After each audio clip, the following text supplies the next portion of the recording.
Welcome to Fireside Knicks. My name is Alex with my co-host here, Brett Hanfling. Today we want to take a look at Julius Randle, the inconsistencies, the ebbs and flows of his season, his regression for the most part, and his performance against the Detroit Pistons, the worst team in basketball. This was a really, really disappointing performance from Julius Randle. You expect him to come out as one of our best players, arguably our best player, and to kick the crap out of Detroit. Instead, he comes out, he puts up 5 points, 2 for 11 shooting. He was off from three-point range. And really, we want to discuss, what happened to him? What's going on with him? Why is his play taking such a big step backward from being an all-star last year and carrying this team for most of the season?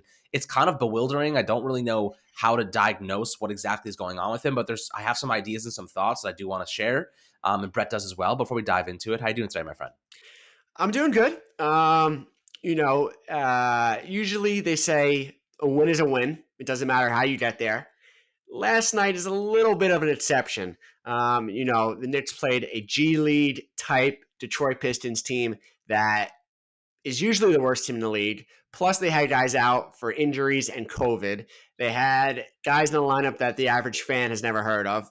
And they went down 14 points in the third quarter, and a lot of that had to do with Julius Randle. Now they came back and won. It was the third game in a row. So it is this kind of funny juxtaposition about this is our first 3-game win streak in a while, but a lot of Knicks fans woke up angry on Twitter, woke up mixed emotions. So it is sort of like it's a weird time for the Knicks because they've been up and down all season, and right now they're on a 3-game win streak, but you can't ignore the struggles of Julius Randle after having a career season last year, getting paid in the offseason. And, he's a problem for this Knicks team right now. Yeah, like you said, it's one of the ugliest 3-game win streaks I've ever seen. I mean, this team has struggled tooth and nail to beat off and fend off bad teams. And Detroit, I mean, Sadiq Bey out here with 30 points. Like you said, guys, many I've never heard of, had pretty solid games. And the starting 5 for the Knicks all had double-digit plus minuses in the game. And Julius Randle, like, goodness gracious, like it's you cannot have a sustainable team that enjoys prolonged success if your second team is picking up the slack because your stars are performing so poorly. Now, I know Quentin Grimes is in the starting unit there.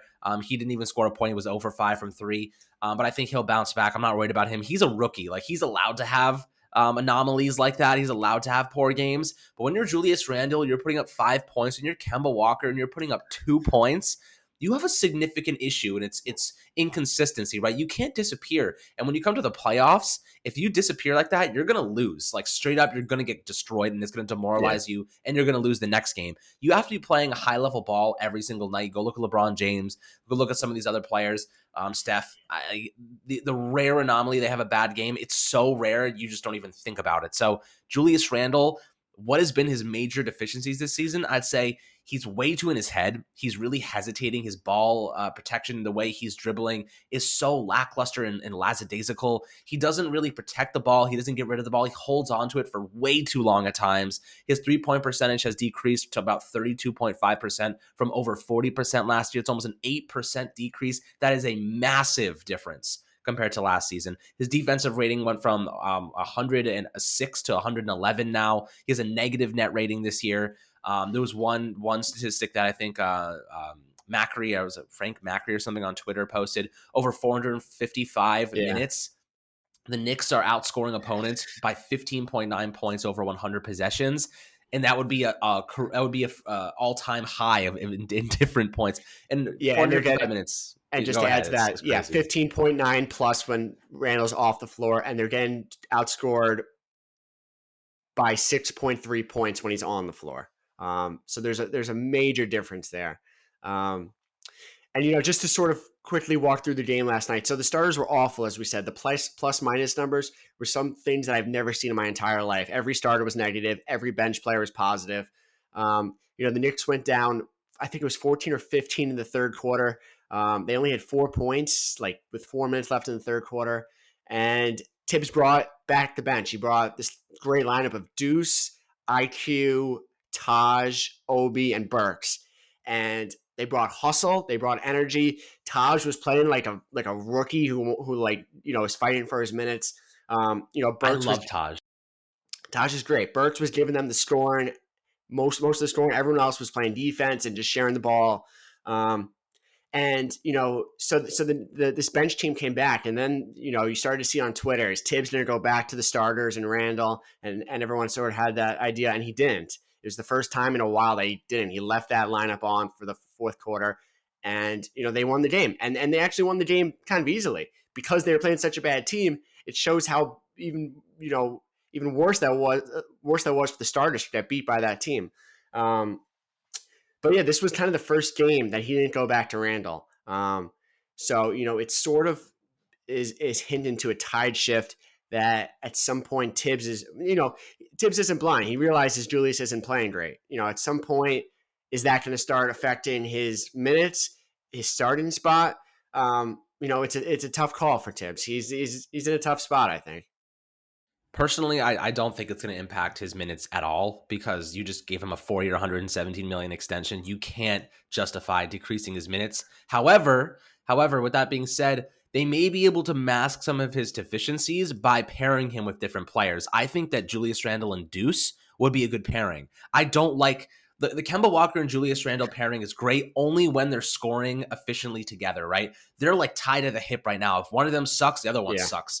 And the defense is just god awful. But if you bring in a guy like Deuce, who is a really good defensive point guard, but he can also score, it really will help mask some of the deficiencies of Julius Randle, the communication mishaps, the positioning issues, the ball control issues. You let Deuce take the ball down the floor. You get the ball to Julius Randle. You kick it out to him. You let other guys do the work. But I like what you said before about the second team. They came in there and they really showed a lot of really great ball movement, right? They were moving it around the perimeter. They were kicking it out, bam, extra passes. And then they would find Alec Burks, who was lights out, obviously, with 34 points. And that was really incredible to me. I think, one of the interesting points about this game against Detroit was the plus minus of the second team. I've never seen a player, Miles McBride, had a plus 39 and scored 0 points. Talk about elite defense. That's incredible. Yeah. There's some weird noise out my window. I hope you can hear it. Yeah, that I don't think I've ever seen that. And I saw people wanted to find out if that was a record. I haven't seen if it is, but it's the defense. It's just being out there. It's a different energy. It's the ball movement. It's just guys being happy with who they're playing with. That matters. That matters in basketball. So back to the minutes. Listen, he's not going to bench Julius Randle. He's not going to bench him a la Kemba Walker. But if you just tone those minutes down a little less, you ask him to, you run the offense a little bit less through him, a little less pressure. The turnovers are too much. He's 3.5 turnovers a game. If you sort of just he was the focal point. He was everything last year. If you just tone that down a little bit, maybe it just eases up. Maybe you get some easier shots. That noise. He's shooting 40 points lower from free throw. Can you hear that?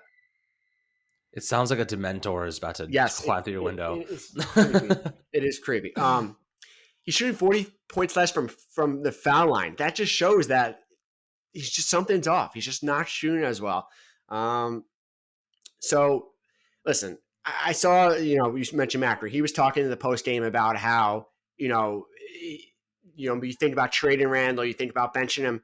Listen, the Knicks top potential is with Randall, and it's with Randall playing a lot and playing well.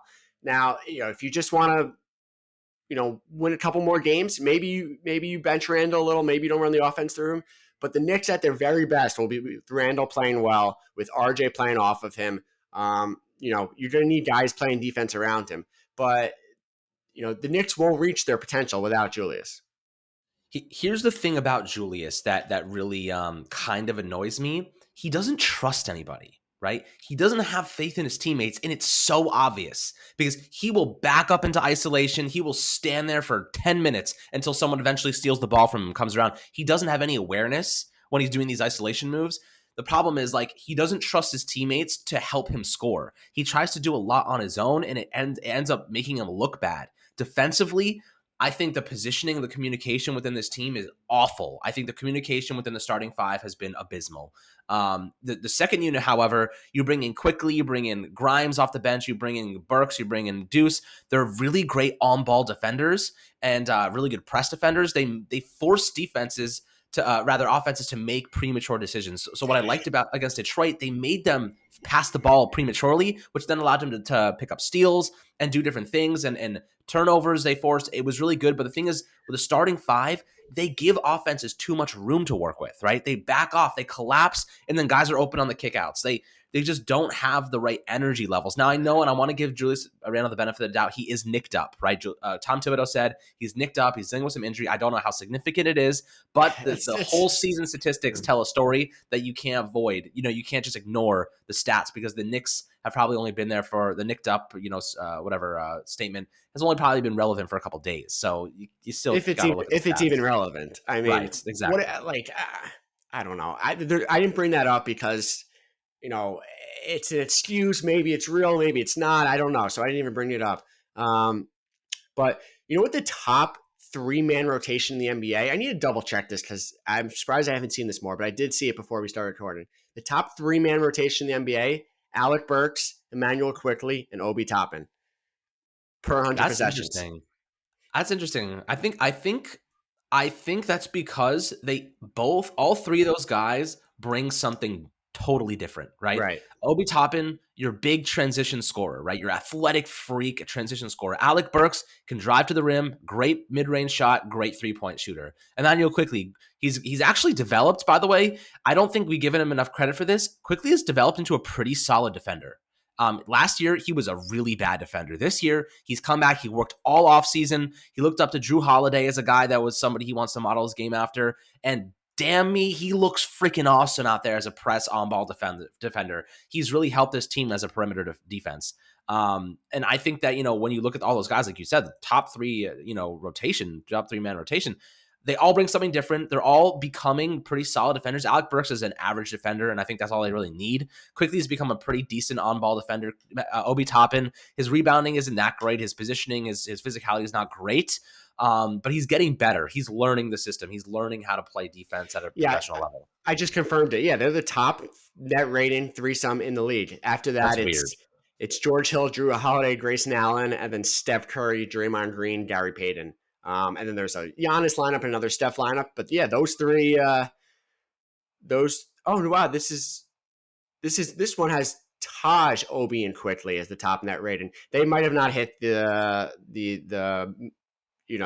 minute ceiling for that. I didn't put the filters in.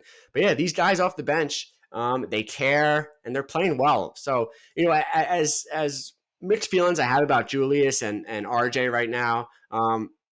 You got to be happy and excited about the Knicks young players and how the front office is drafting, how they're developing these players.